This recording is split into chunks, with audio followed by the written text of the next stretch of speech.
It's April 28, 2026, and this is the Commerce Riff, brought to you by the CPG Guys. 10 minutes of the news stories that matter in commerce this week. I'm your co-host, PVSB. I'm joined, as always, by Pop Raj, the father of pop stars, co-founder of Think Blue Consulting.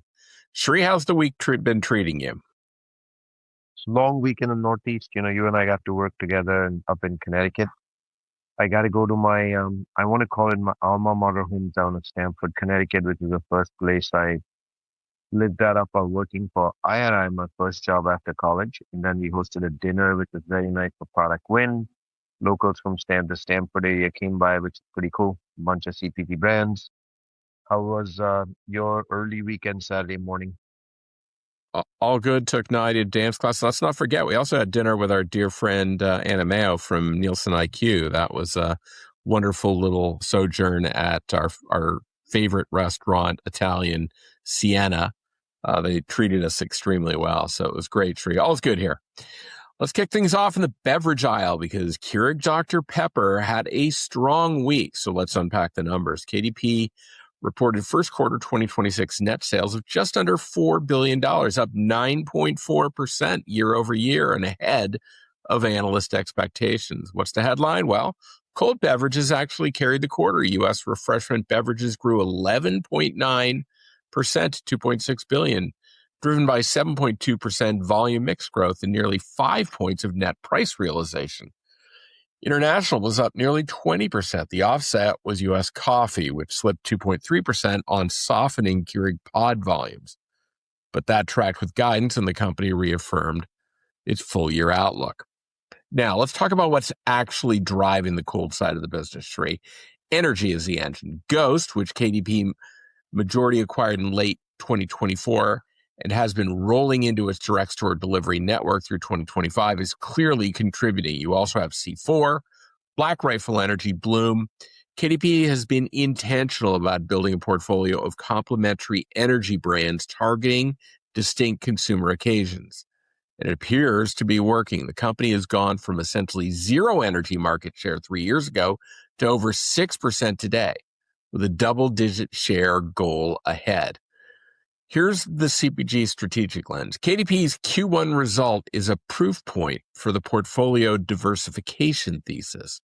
A company that used to be primarily defined by its coffee platform is now generating outsized growth from a cold beverage engine built on DSD distribution scale and shrewd minority stake M&A. The Ghost acquisition framework, 60% now, 40% in 2028, at a performance-based valuation is exactly the kind of disciplined deal structure that lets an acquirer get distribution leverage before paying the full growth premium.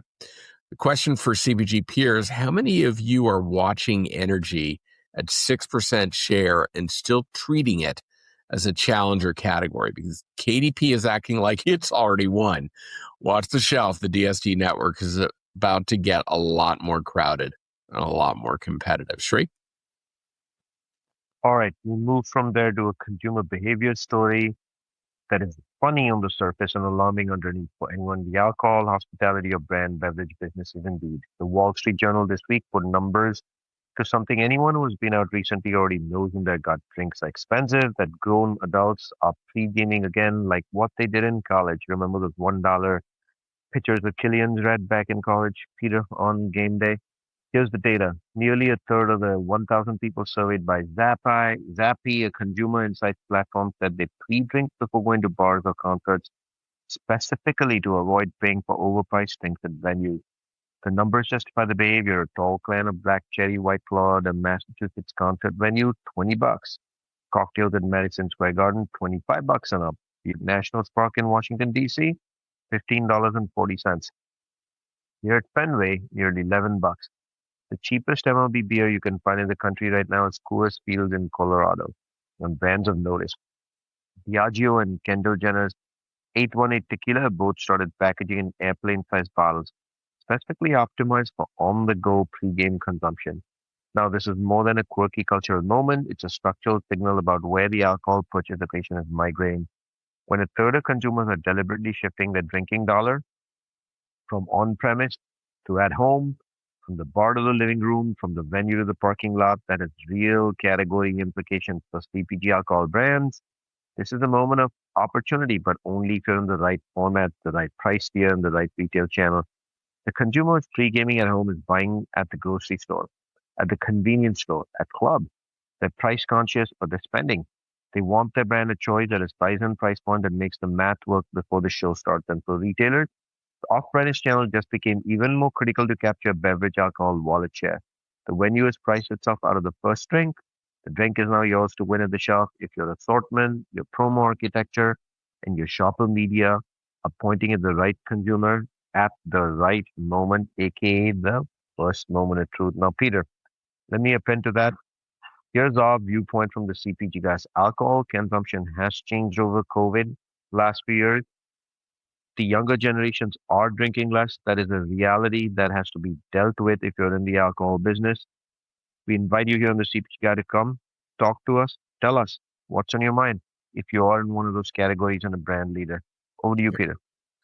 Yeah, Sri, and also thanks to our dear friend Laura Cooper, who penned the article in the Wall Street Journal that inspired today's story that we just covered. Now let's talk about something that isn't a CPG story on its face, but has more implications for the industry than most people are giving it credit for. This week, Microsoft announced a voluntary retirement program targeting approximately 7% of its U.S. workforce, roughly 8,750 employees out of 125,000. First time in the company's 51-year history, it has done buyouts at this scale. The program uses what it calls a rule of 70. Eligible employees are those at senior director level and below, whose combined age and years of service equals 70 or higher. Full details go to the eligible employees and their managers on May 7th, with 30 days to make a decision. The stated context is cost management amid a massive AI infrastructure build-out. Microsoft is spending tens of billions of dollars on data centers, GPUs, and AI development. The workforce math has to evolve to fund that investment. They are not alone. Amazon, Google, and Meta have all been trimming headcount while simultaneously expanding capital expenditure on AI infrastructure.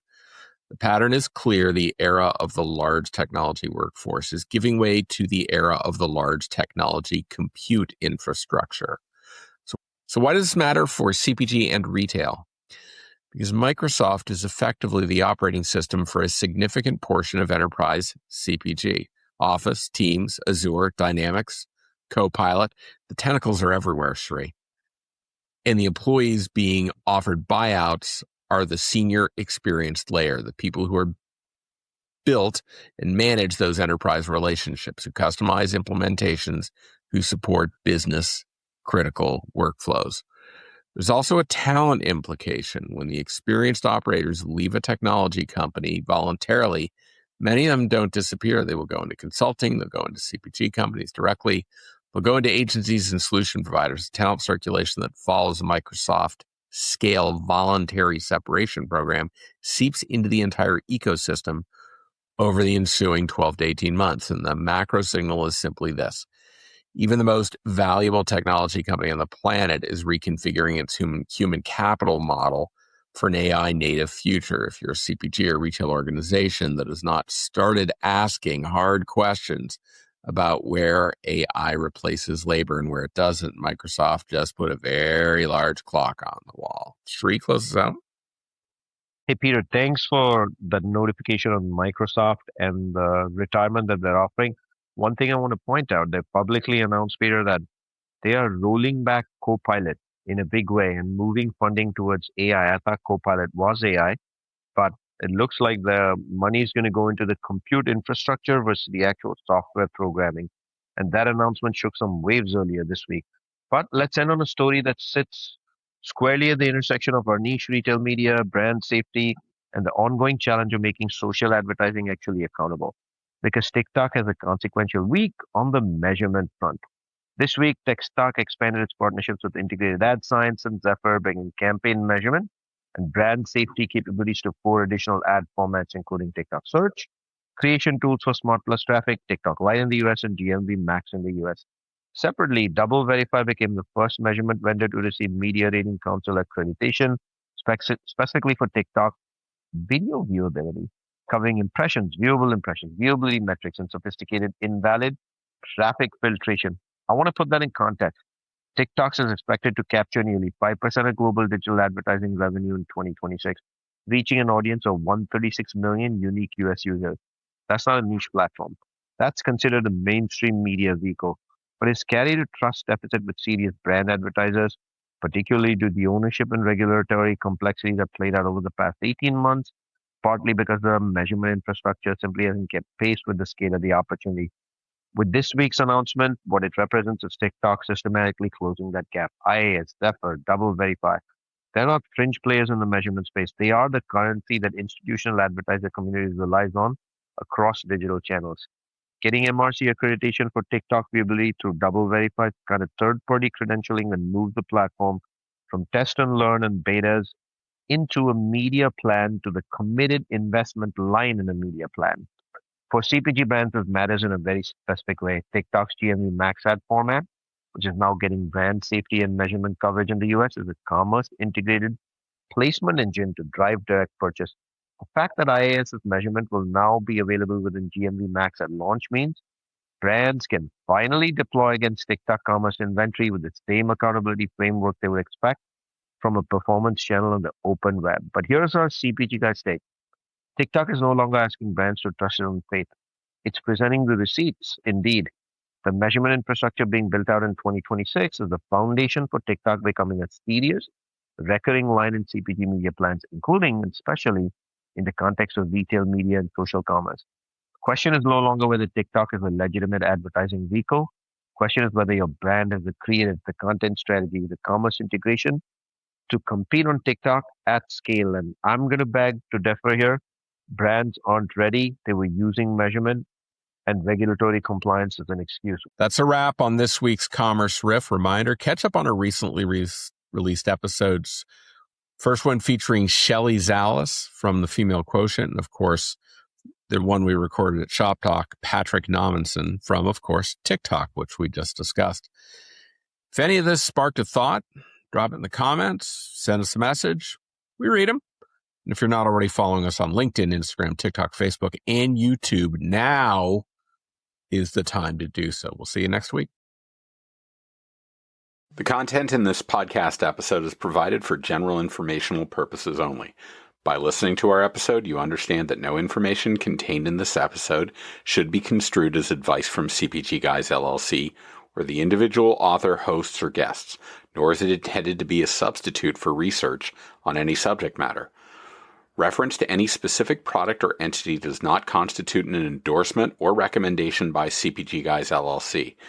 The views expressed by guests are their own, and their appearance on the program does not imply an endorsement of them or any entity they represent. The views expressed by CPG Guys LLC do not represent the views of their employers or the entity they represent. CPG Guys LLC expressly disclaims any and all liability or responsibility for any direct, indirect, incidental, special, consequential, or other damages arising out of any individual's use of, reference to, or inability to use this podcast or the information we present in this podcast.